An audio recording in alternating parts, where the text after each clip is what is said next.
সকাল ৬টায় ঘুম থেকে উঠে একা হাতে চান পুজো প্লাস হাজব্যান্ডের টিফিন প্লাস সংসারের সমস্ত কাজকর্ম গুছিয়ে ঠিক টাইমের মধ্যে সেরে ফেলি। হ্যালো বন্ধুরা, গুড মর্নিং। কেমন আছো তোমরা সবাই? আশা করছি তোমরা সবাই যে যেখানে আছো ভালো আছো, সুস্থ আছো, আর তোমাদের সকলের ভালোবাসাতে আমরাও ভালো আছি। তো আমার আরও একটি নতুন ভিডিওতে তোমাদের সকলকে অনেক স্বাগত জানাই।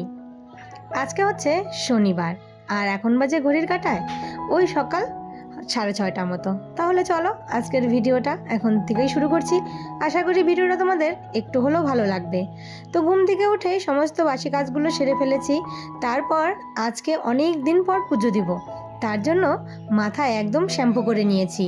আর বেড কভারটা কালকে তুলে রেখেছিলাম, তো সেটাও একদম কেচে দিয়েছি। আর জানো তো কয়দিন থেকে একদম রোদ দিচ্ছে না, তো এই যে যতটুকু হাওয়া বাতাসে ততটুকুই শুকাচ্ছে। মোটা জামা কাপড়গুলো তো শুকাই না। মাঝখানে কয়েকদিন ভালোই রোদ দিয়েছিল, কিন্তু সরস্বতী পুজোর পর থেকে কয়েকদিন দেখছি আবার কেন জানি না আকাশটা পুরো ড্যাম হয়ে আছে। এইরকম ওয়েদার হলে না ভালো লাগে না।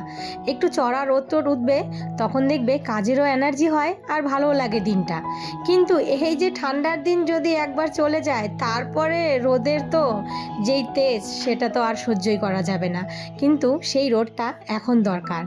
যখন না চাই আমরা এত রোদ, তখন কিন্তু ওই অঝোরে রোদ দিবে।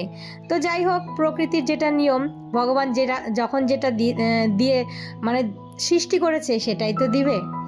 তো ওইদিকে আমি গাছে না কয়েকটা ফুল ছিল, আজ অনেক দিন পর দেখতে পাচ্ছি গাছে 4-5টা ফুল ফুটেছে। মাঝখানে তো ফুল ফোটা একদমই বন্ধ হয়ে গেছিল এই শীতের দিনে। এখন আবার ওই 2টা 1টা 3টা 4টা করে ফুল ফুটছে।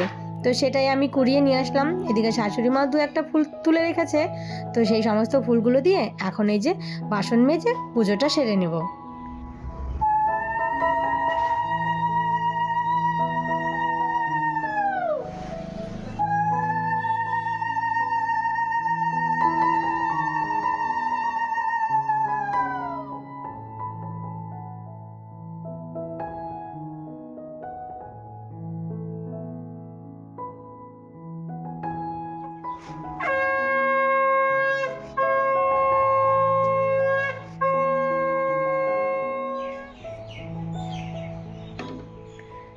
তো বন্ধুরা, এখন বাজে হচ্ছে 9টা 10 কি 5-এর মতো। তো এদিকে সকালে উঠে সমস্ত কাজকর্ম তো সেরে ফেলেছি, চান টান করেছি, আজকে মাথায় শ্যাম্পু করেছি। তো আজকে পুজো দিলাম, আজকে 6-7 দিন পর পুজো দেওয়া হলো। আর পুজো না দিতে পারলে না মনটা সত্যি ভালো লাগে না, মানে সবসময় কন্টিনিউ পুজো দেয়, তো কয়েকটা দিন না দিতে পারলে না নিজের মনটা যেন কেমন লাগে যে না পুজো দিতে পারিনি। আর পুজোটা দেওয়া হয়ে গেলে না মনটাও খুব শান্তি হয়ে যায়। তো আমার সব থেকে বড় কাজ যেটা, সেটা পুজো হয়ে গেছে। আর হাজব্যান্ডের টিফিন করেও পাঠিয়ে দিয়েছি। তো এখন হচ্ছে আমি খাবো হচ্ছে এই যে চা। তো চলো চাটা খেয়ে নিই, চাটা খেয়ে তারপর হচ্ছে রান্না বসাবো। আর কালকে তো ওখানে পুজো হয়েছিল, রাত্রেবেলা খিচুড়ি খেয়েছি। তো রাত্রে তো আর ঝামেলা টামেলা ছিল না রান্না করার। তো তরকারি কিছুটা রয়ে গেছে, তো ওগুলো দিয়ে সকালের খাওয়াটা চালিয়ে দিব। আর করব হচ্ছে আজকে তোমার কাঁঠালের তরকারি।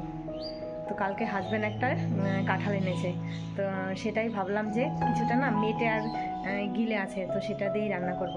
তো চলো চাটা খাই, দেখতে থাকো ব্লগটা, আশা করি তোমাদের সকলের ভালো লাগবে। আর ওইদিকে ছোটু এখনও ঘুমিয়ে আছে, ওই দেখো। তো চলো আগে চাটা খেয়ে নিই। এইদিকে কয়েকটা জামা কাপড় আছে, কালকে যে শাড়িটা পরেছিলাম, তো সেই শাড়িটা একটু ভাঁজ করে রেখে দিচ্ছি।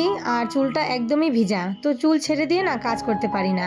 তো ছেলে ঘুম থেকে উঠে পড়েছে, তাড়াতাড়ি করে বিছানাটা গুছিয়ে এই যে জামা কাপড়গুলো ভাঁজ করে এখন চলে যাব রান্নাঘরে। তো দুপুরে রান্নার জোগাড় করতে হবে। আর ওইদিকে আমি এক ফাঁকে কাঁঠালটাও কিন্তু কেটে নিয়েছি। তো দেখো বন্ধুরা, চাটা খেয়ে একদম ভাত টাত নামিয়ে নিয়েছি। তো এদিকে ছেলেকে খেতে দিয়ে দিয়েছি, ও খেয়ে নিয়েছে। ওকে দিয়েছি হচ্ছে বেগুন ভাজা করে। আর এই যে হচ্ছে কাঁঠাল মানে এঁচড়, তো এটা ভালো করে কেটে নিলাম। আর এঁচড় কাটতে তো অনেক সময় লাগে, আর এঁচড় কাটতে গেলে বহুত ঝামেলা এই যে আঠাটার জন্য। তো এটা কেটে আমি রেডি করে নিলাম। তো এখন হচ্ছে এটা একটু ভাপিয়ে নেব। আর পেঁয়াজ রসুন সব কিছু কেটে রেডি করে নিই। আর এই যে দেখো কালকে তোমার তরকারি আছে, তো তরকারিটা তো ধরাই আছে, তো এটা দিয়ে সকালের খাওয়া হয়ে যাবে। আর ওই যে ভাত হয়ে গেছে ওখানে, কালকের না অনেক সবজি আছে, এগুলো গরম করলেই হয়ে যাবে। আর ছেলেকে করে দিলাম হচ্ছে বেগুন ভাজা। তো সেই দিন যে বেগুনটা দেখেছিলাম না, তো ওটারই এক টুকরো ছিল, তো সেটাই আমি ওকে ভাজা করে দিলাম। আর এই যে এক টুকরো রয়ে গেছে। তো চলো আগে মশলাটা রেডি করে নিই। এইদিকে প্রেসারে আমি কাঁঠালটা বসিয়ে দিলাম, তাহলে দুটো সিটি পড়ে গেলে তাড়াতাড়ি সিদ্ধ হয়ে যাবে। আর ওইদিকে ঝটপট আমি সমস্ত মশলাগুলো তাড়াতাড়ি রেডি করে নিচ্ছি।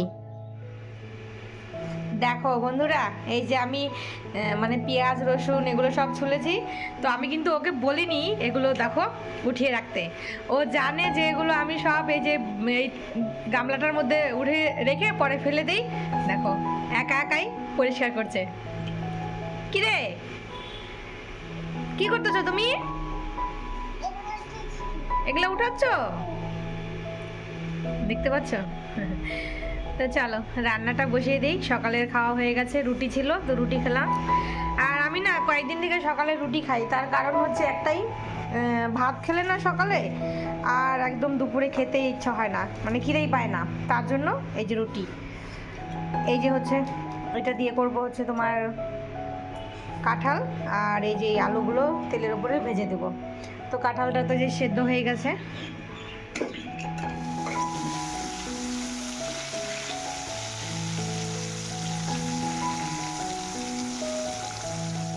আলুটা একটু ভালো করে ভেজে নিলাম, একদম মাংসের মতন করব। আর আজকে জানো তো এই বছর প্রথম এই যে এঁচোড় খাওয়া হচ্ছে, তাও আবার মাংস দিয়ে, মানে মুরগির মেটে আর হচ্ছে গিলে আছে, তো সেটা দিয়েই করব। খেতে কিন্তু অসাধারণ হয়েছিল। আর জানো তো বন্ধুরা, দুপুরবেলা রান্না করছি তখন হাজব্যান্ড এসে বলছে আমার পিকনিক আছে, মানে ওরা যেখানে কাজ করে সেই সব স্টাফরা মিলে পিকনিক করতে যাবে, তো দুপুরবেলা খাবে না, একবারে রাতে এসে খাবে। তো দেখো বন্ধুরা, এই যে আমার মানে মাংসটা বলছি দেখো বলবো যে এঁচোড় মাংস। তো এঁচোড় মাংসটা একদম কমপ্লিট, মানে মাংস দিয়ে করেছি তো তার জন্য বললাম এঁচোড় মাংস। তো একটু হালকা ঝোল রাখবো, কেননা খেতে হবে তো। আর হচ্ছে তোমার একটু ঝোল রাখলে এটা অবশ্য টেনে নিবে। তো চলো এটা রেডি হয়ে গেছে, নামানোর আগে একটু গরম মশলা দিয়ে দিয়েছি, তো এখন এটা নামিয়ে নেব। তো রান্নাবান্না কমপ্লিট, তারপরে যে রান্নার পর যেই কাজগুলো অবশিষ্ট পড়ে থাকে, তো এই যে দেখো একা হাতে এইভাবেই সংসারের সমস্ত কাজগুলো গুছিয়ে করতে হয়। সকালবেলা উঠে সমস্ত বাসি কাজ, চান, পুজো, তারপর হচ্ছে হাজব্যান্ডের টিফিন, সংসারের সমস্ত যাবতীয় কাজ আমাদের প্রতিনিয়ত কিন্তু এইভাবেই ম্যানেজ করে চলতে হয়। তো এখন রান্না বান্না কমপ্লিট, তো এই যে এখন ঘরটরগুলো একটু ঝাড়টার দিয়ে, তারপর এই যে দেখো মাথার চুলগুলো একদম ভেজা, জানো তো, মানে যখনই কাজ করি এইরকম টোপলা করে বেঁধে রেখে দিই। আর যখন ওই যে হয়তো কাজকর্ম হয়ে যাবে তখন একটু ছেড়ে বসবো। আর জানো তো গরমের দিন হলে ওই ফ্যানের নিচে বসলে একটু চুলটা শুকিয়ে যায়, কিন্তু শীতের দিনে তো আর সেই কায়দা নেই। তো এই যে এখন ঘরে এসে চুলটা ভালো করে আঁচড়ে নিলাম, কেননা ভিজা চুল আঁচড়ালে না চুল প্রচুর পরিমাণে মানে চুল ঝরে। এমনিতেও যেই পরিমাণে চুল ওঠে সেটা তো আর বলার ভাষাই নেই, চুলগুলো উঠে একদম পাতলা হয়ে গেছে। তো চলো বন্ধুরা, আজকের ভিডিওটা এখানেই শেষ করি, আবারও দেখা হবে তোমাদের সাথে।